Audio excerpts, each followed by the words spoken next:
Baik, assalamualaikum warahmatullahi wabarakatuh. Perkenalkan, nama saya Aulia Rahman.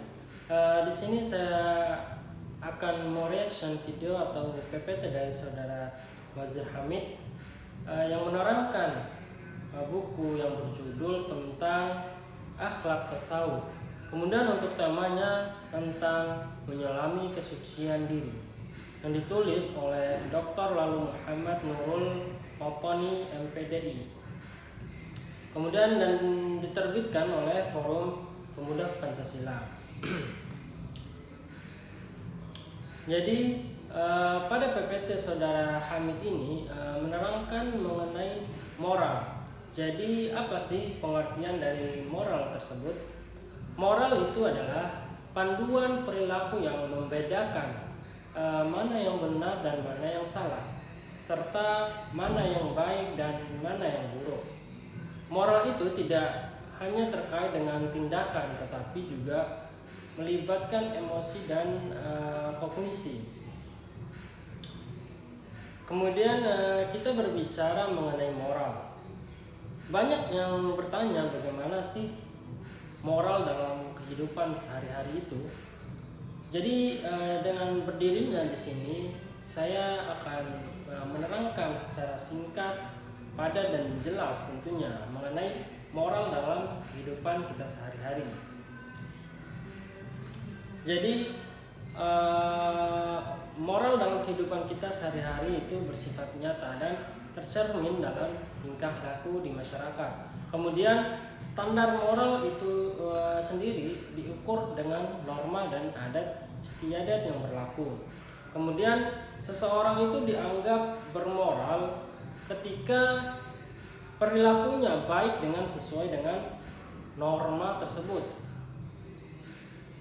Kemudian moral terbentuk melalui pembiasaan sejak kecil.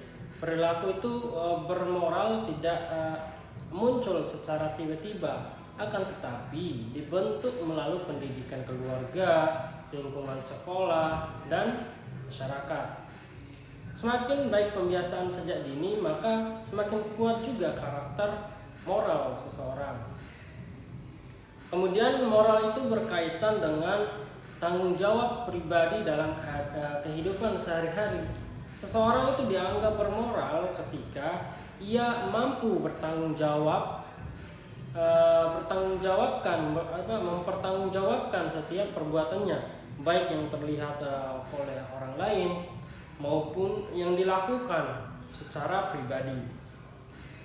Kemudian moral tampak dari cara seseorang itu menghargai orang lain, entah itu dia sopan santun, tidak menyakiti, kemudian berkata jujur dan memperlihatkan perasaan ke orang lain, itu merupakan wujud moral yang nyata dalam interaksi sosial kita. Kemudian selanjutnya yaitu moral juga membantu menciptakan keharmonisan sosial. Masyarakat yang warganya memiliki moral baik akan lebih aman dan nyaman dan teratur tentunya. Kemudian moral itu menjadi landasan terciptanya hubungan yang rukun dan saling menghargai.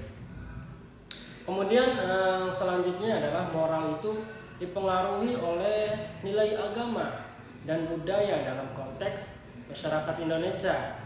Ajaran agama dan budaya lokal itu sangat berpengaruh dalam membentuk nilai moral yang dijadikan pedoman dalam bertindak sehari-harinya.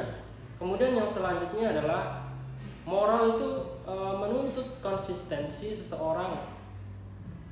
Seseorang itu disebut bermoral bukan hanya karena melakukan hal baik sesekali saja, akan tetapi karena ia konsisten menerapkan nilai kebaikan dalam berbagai keadaan.